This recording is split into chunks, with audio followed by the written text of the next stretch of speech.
जय हिंद दोस्तों। हम लोगों ने अपने पिछले वीडियो में देखा था कि मैथमेटिकल मॉडल क्या होता है, और सिर्फ डेफिनेशन ही नहीं, इसके साथ में हम लोगों ने ये भी देखा था कि मैथमेटिकल मॉडल में अगर एक कोई फॉलिंग ऑब्जेक्ट है, अगर किसी बॉडी का फ्री फॉल हो रहा है तो उसका मैथमेटिकल मॉडल क्या होगा। अब हम लोग आ गए हैं अपने इस दूसरे वीडियो में, यानी जो ये हमारा सीरीज़ है मैथमेटिकल मॉडल का, उसके दूसरे वीडियो में। और हम लोग इसमें देखेंगे कि ये फील्ड माइस एंड आउल्स, ये जो हमारा मैथमेटिकल मॉडल है वो क्या है। तो चलिए समझते हैं। तो मतलब ये समझने के लिए हम लोग सबसे पहले क्या करते हैं, एक कहानी आपको सुनाते हैं। क्या है कि एक गांव का एरिया है, रूरल एरिया है, और वहाँ पे खेतों में बहुत सारे चूहे हैं, माउसे चूहे हैं बहुत सारे। और वो मतलब कि हम लोग ऐसा अज्यूम करके चल रहे हैं, जैसे हम लोग फिजिक्स में नहीं अज्यूम कर लेते हैं कि एयर रेसिस्टेंस भी जीरो एंड ऐसे जो हम लोग फेवरेबल अजम्पशंस लेते हैं, उसी तरह यहाँ हम लोग अज्यूम करके चल रहे हैं कि अभी इस गांव में सिर्फ चूहे हैं और इसका कोई शिकारी नहीं है, यानी कोई मतलब चूहे का अकाल मृत्यु नहीं हो रहा है, किसी भी ऐसा अनसर्टेन रीज़न के कारण नहीं मर रहा है, बल्कि वो अपना एज हो रहा है, मर रहा है, जो मतलब नॉर्मल होता है। अगर किसी को कोई बीमारी नहीं है, किसी चूहे को, किसी आदमी को, तो किस तरह जन्म लेगा और जब उन लोग का एज पूरा होगा तब मर जाएंगे। तो उसी तरह हो रहा है। तो एक इससे क्या होगा, जो हमारा पॉपुलेशन है चूहे का, उसका जो rate of change of population है वो टोटल पॉपुलेशन के प्रोपोर्शनल हो जाएगा। तो उसमें हम लोग एक रेट कांस्टेंट ऐड करेंगे, मतलब मल्टीप्लाई करेंगे किससे, ग्रोथ रेट से, यानी किस रेट से ग्रो हो रहा है पॉपुलेशन, उसको हम लोग ले लेते हैं आर। तो हमारा एक्सप्रेशन क्या हो जाएगा, change of rate of population is equal to R P, D P by D T is equal to R P. P जो हमारा पॉपुलेशन है वो टी टाइम के रिस्पेक्ट में चेंज हो रहा है। अब हम लोग क्या और अज्यूम कर लेते हैं, हम लोग मान लेते हैं कि जो टाइम है उसको हम लोग मेजर कर रहे हैं मंथ में। ठीक है, हम लोगों ने टाइम को मेजर किया मंथ में। और अब इस क्वेश्चन में मतलब गिवन रहेगा, जो भी क्वेश्चन आपको दिया जाएगा उसमें गिवन रहेगा कि रेट कांस्टेंट क्या है। तो हम लोग रेट कांस्टेंट इस क्वेश्चन के लिए ले लेते हैं 0.5 पर मंथ्स। ठीक है, हमारा जो रेट कांस्टेंट है वो हो गया 0.5 पर मंथ्स। अब आगे हमें क्या देखना है कि अब तक के तो चूहे का पॉपुलेशन लगातार बिना बाधे का बढ़ते जा रहा था, कोई उसको मारने वाला नहीं था। लेकिन क्या हुआ कि अचानक से किसी दूसरे गांव से बहुत सारे आउल्स आ गए। यहाँ पर आउल्स मतलब क्या होता है, उल्लू, बहुत सारे उल्लू आ गए। तो वो तो चूहे को खाते हैं, चूहे को ढूंढ ढूंढ के खाते हैं। तो ये हम लोग लेके चल रहे हैं कि जो उल्लू आए हैं वो एक दिन में रोज़ 15 चूहे को खा जाता है। जो उल्लू आया है दूसरे गांव से, दूसरे शहर से आया है, वो रोज़ 15 चूहों को खा जाता है। तो हमारा जो अब होगा हमारा मैथमेटिकल मॉडल, वो क्या होगा। तो हम लोगों ने पहले जो देखा था क्या था, D P by D T is equal to R P. R का वैल्यू था 0.5 मंथ पर मंथ, तो हमारा हो गया D P by D T is equal to 0.5 P. लेकिन अब क्या हम देख रहे हैं कि 15 चूहों को रोज़ खा रहा है, तो क्या हो रहा है कि रोज़ हमारा जो चूहों का नंबर है वो 15 कम होते जा रहा है। तो हम लोग क्या करेंगे, इस एक्सप्रेशन से 15 माइनस कर देंगे। लेकिन यहाँ पे जो हम लोगों ने मेजर किया था वो मेजर किया था मंथ में, जो हमारा रेट कांस्टेंट था 0.5 पर मंथ। तो लेकिन यहाँ जो नंबर ऑफ माउसेज हम लोग यहाँ गिने हो तो डे में है, 15 चूहे एक दिन में खाता है, तो उसको हम लोग मंथ में चेंज करने के लिए 30 से मल्टीप्लाई कर देंगे। तो 15 को अगर 30 से मल्टीप्लाई करते हैं तो क्या होगा, 15 इंटू 30 450 ही होगा। तो जो हमारा एक्सप्रेशन है वो हो जाएगा D P by D T 0.5 P minus 450। ये हमारा हो गया इस केस में एक्सप्रेशन मॉडल, मैथमेटिकल मॉडल। इसको हम लोग बोलेंगे फील्ड माइस एंड आउल्स का मैथमेटिकल मॉडल। तो ये तो हमारा मैथमेटिकल मॉडल हो गया है। लेकिन किसी भी क्वेश्चन को, किसी भी कॉन्सेप्ट को तब तक हम लोग नहीं समझ सकते हैं जब तक कि हम लोग उस पर एक क्वेश्चन सॉल्व ना कर ले।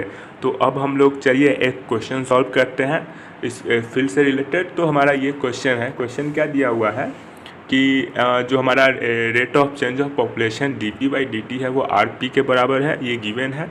और क्वेश्चन है find the rate constant R if the population double in 30 days, यानी कि जो हमारा पॉपुलेशन है माउस का वो 30 डेज में, 30 दिन में डबल हो जाता है। तो हमें अब बताना है रेट कांस्टेंट क्या होगा, यानी कि हमें रेट कांस्टेंट फाइंड करना है। पहले हम लोग ने क्या देखा था कि रेट कांस्टेंट गिवन था, लेकिन यहाँ पे हम लोग को फाइंड करना है।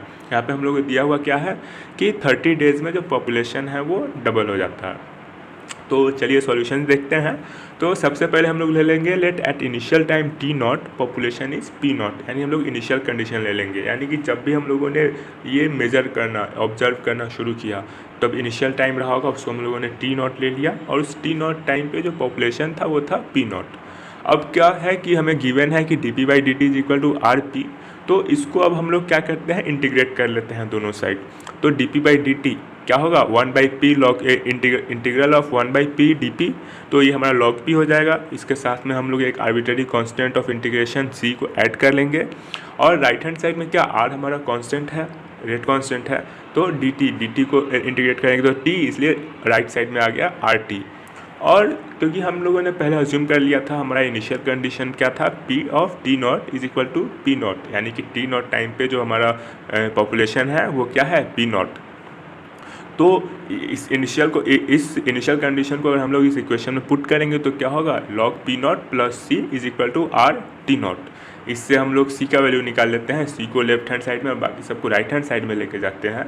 तो C is equal to R T not minus log P not and therefore जो ये हमारा सी का वैल्यू निकला है उसको हम लोग पहला इक्वेशन जो हम लोगों ने इंटीग्रेट करके जो हमें इक्वेशन मिला था उसमें पुट करेंगे, तो हो जाएगा log P plus R T not minus log P not is equal to R T.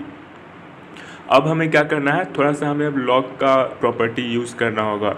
तो लॉग ए माइनस लॉग बी क्या होता है लॉग ए बाई बी, तो log P minus log P not हो जाएगा log P by P not. और इधर हमारा आर टी है और आर टी नॉट को भी उधर ले जाएंगे तो आर और आर को कॉमन ले लेंगे तो क्या होगा R into T minus T naught. अब क्या फिर से हमें लॉग का प्रॉपर्टी लगाना है। अब मान लीजिए आपका है log X is equal to Y, तो क्या होता है X is equal to E to the power Y, तो यहाँ पे है log P upon P not is equal to R T minus T naught. तो लॉग को अगर हम लोग हटाएंगे तो क्या होगा P upon P not is equal to E to the power R T minus T naught. ठीक है, पी नॉट को भी राइट हैंड साइड में ले गए तो p is equal to P not E to the power R T minus T not. So जो हमारा पॉपुलेशन है वो 30 डेज़ में डबल हो जाता है, ये हमें दिया हुआ है। तो चेंज इन टाइम क्या है 30, T minus T naught is equal to 30, और इसमें जो हमारा पॉपुलेशन है वो क्या डबल, यानी जो इनिशियल पी नॉट था उसका डबल 2 पी नॉट। तो अब इस कंडीशन को हम लोग इसमें पुट करते हैं तो क्या आएगा 2 P not is equal to P not into E to the power R into 30। तो पी नॉट से पी नॉट कैंसिल हो गया तो E to the power 30 R is equal to 2। तो E to the power 30 R is equal to 2 का मतलब क्या हुआ 30 R is equal to log 2। हम लोगों ने पहले बात किया log X is equal to Y implies X is equal to E to the power Y.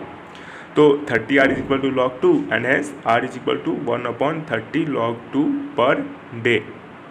ये है हमारा रेट कांस्टेंट इस प्रॉब्लम के लिए। अब यहाँ पे डे क्यों है, क्योंकि हम लोगों ने जो टाइम लिया था क्या था 30 डेज़ था, डबल हो रहा था 30 डेज़ में, इसीलिए ये हमारा मतलब डेज़ में आया। लेकिन जो हम लोगों ने पहले डेफिनेशन के टाइम देखा था वो डेज़ में नहीं था, वो मंथ्स में था, क्योंकि वहाँ पे जो रेट कांस्टेंट था उसको हम लोगों ने मंथ में मेज़र किया था।